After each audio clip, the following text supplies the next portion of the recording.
All right, great question that came in a few hours ago that I just saw from you guys. I want to thank you again for being so engaged with our Q&As that we've been going on. There's parts of my day, I'm sure like you guys, that I feel sturdy and balanced and anchored and focused on our future. And then there's parts of my day that get a little wobbly because of the uncertainty that's happening, in life as we're trying to figure this whole thing out. Anyway, okay, so the question was, in my entire professional wrestling career, what is the one match, or do I have a match that is most meaningful?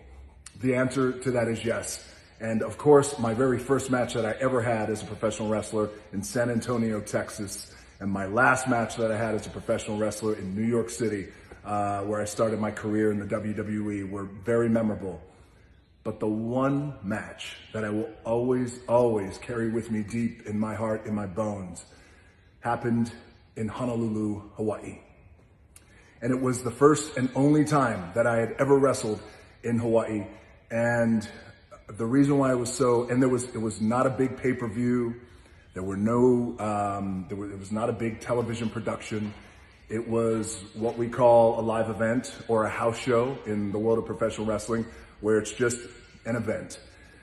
And the reason why it meant so much to me was as many of you know, I did a lot of my growing up in the islands of Hawaii. And when we were there, my grandparents, my grandfather, High Chief Peter Maivia, was a professional wrestler, the first pro wrestler to put the island of Samoa on the map. My grandmother, Leah Maivia, was his wife.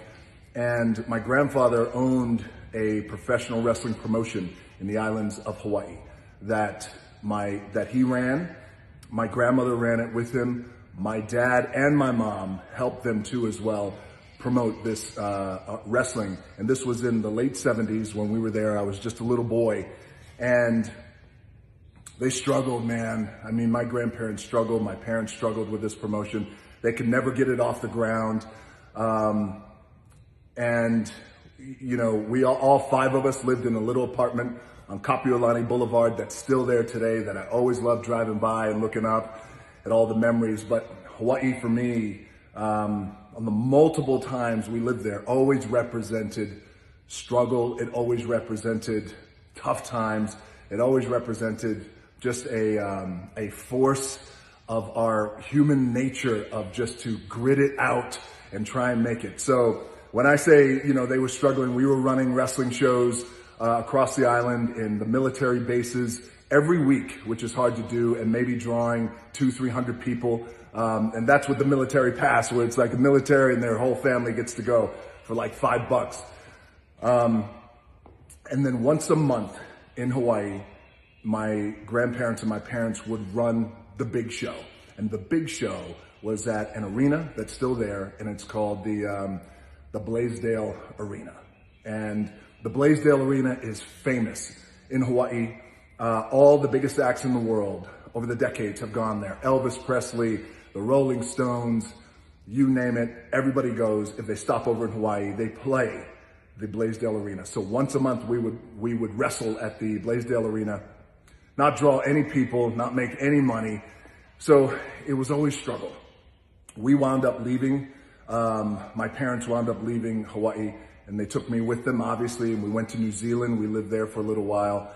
And then my grandfather died in 1982. When he died, it was his dream for my grandmother to take over the promotion. My grandmother took over the promotion. She struggled with it too, as well. It got a little hot, it got a little successful. And then eventually my grandmother, of all things, she was brought up on federal charges for extortion. My grandmother was, she was like the Black Widow from Cocaine Cowboys, just minus dealing the cocaine. She was tough. She was a tough woman. Anyway, she wound up, the feds seized her assets, sent her off the island. She became homeless. And that story, I digress. That grandmother story is a story. That's a long story that one day I'll share with you guys, certainly over some Teremana tequila. I'll need a couple of those drinks before I share that story. I won't leave you hanging though. Eventually what I did, I found a legal loophole in the system when I was 19 or 20 years old. that eventually got her out of that, and we were able to get her a monthly stipend. My college professors would be very proud of me because they did tell me to go to law school, but I was like, no, I'm not smart enough and my grades suck. My study habits are the shits. Anyway, I didn't want to leave you hanging on that homeless story. She eventually got out of that. I will tell you everything down the road. That's another story. So Hawaii always represented this kind of struggle, including what I just shared with you, the little bit I shared about my grandmother and losing the wrestling business. So when Vince McMahon approached me at the height of my professional wrestling career, the first run of my professional wrestling career, and he said, hey, what do you think about going to Hawaii, small show? He's like, you probably don't want to go because it's a lot of travel. And I said, no, I cut him off. I said, you don't understand. It would be the most meaningful show of my life. And he kind of looked at me and said, really? I said, absolutely, book it.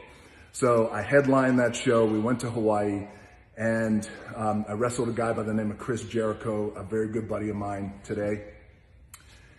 And I got to tell you guys, I've had the honor and the privilege, and I've been a lucky son of a bitch to have the career that I've had in professional wrestling. I've wrestled around the world, every major arena in this country, every major arena around the world. And the most meaningful match I've ever had was to go back to Hawaii at the Blaisdell Center and be the main event. Sold it out, by the way, faster than Elvis did. I'm just saying. When I got that phone call, like, you just beat Elvis with how fast the sellout happens. I said, is that right? I love you, King. But how cool was that? I was so grateful to hear that news. It was so special. I flew my entire family in for this because everybody knew what this moment meant, including my grandmother. I flew my grandmother in. I have goosebumps right now thinking about it. I flew her in. She was sitting there, and my music hits. If you smell, bang, I come out. I see them, and I give everybody a kiss at the front row. We have our match. It was a phenomenal match. Chris Jericho was a great dance partner for me. And afterwards, I get on the mic and I thank the crowd, and I just let them know how meaningful this is to me and to my family. Because for years and years and years, Hawaii just meant struggle. So I thanked them. And what was beautiful about that night was, and I have wrestled in front of some wild crowds that were on fire. And you could just feel it. I mean, there could be 50,000 people on fire, but it would still feel so intimate to me. Like I could reach out and we would just have this connection. That night was special because the people of Hawaii, the culture, they all knew what it meant for me to go back. And afterwards, have the match. We go in the back and celebrate with the family, quiet celebration. You know, we're back there, and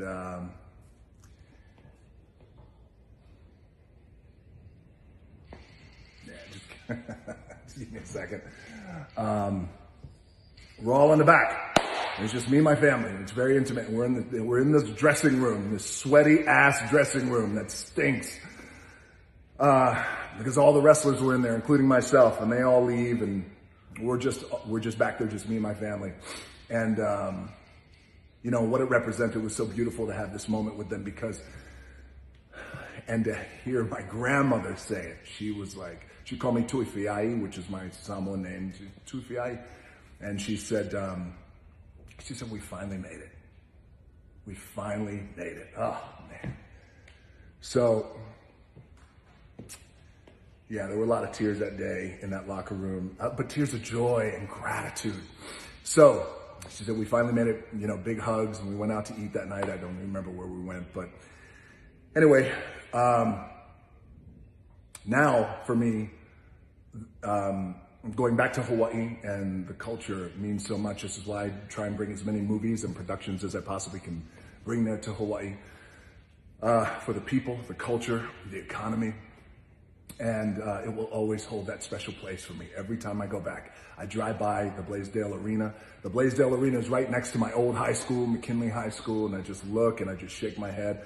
I drive all around the island. I'm just so grateful. So anyway, this is 10 minutes of your life you will never get back. I want to thank, I don't remember who asked me that, but whoever you were, I want to thank you, because it was a very special question.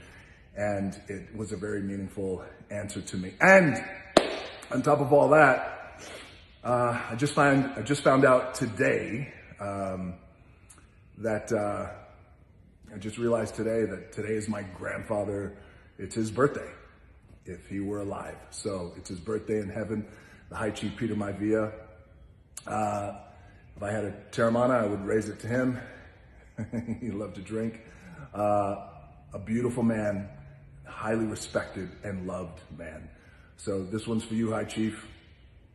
And thank you guys for your questions. Truly appreciate it. Thank you so much. And yeah, of all the matches I've ever had, that was the most meaningful. All right, I love y'all. And most importantly, stay healthy, stay safe, especially this week. This week is gonna be a big one. So we gotta stay vigilant and we gotta take care of each other. We're gonna get through this. All right, love you guys, stay healthy. Thanks again, see ya.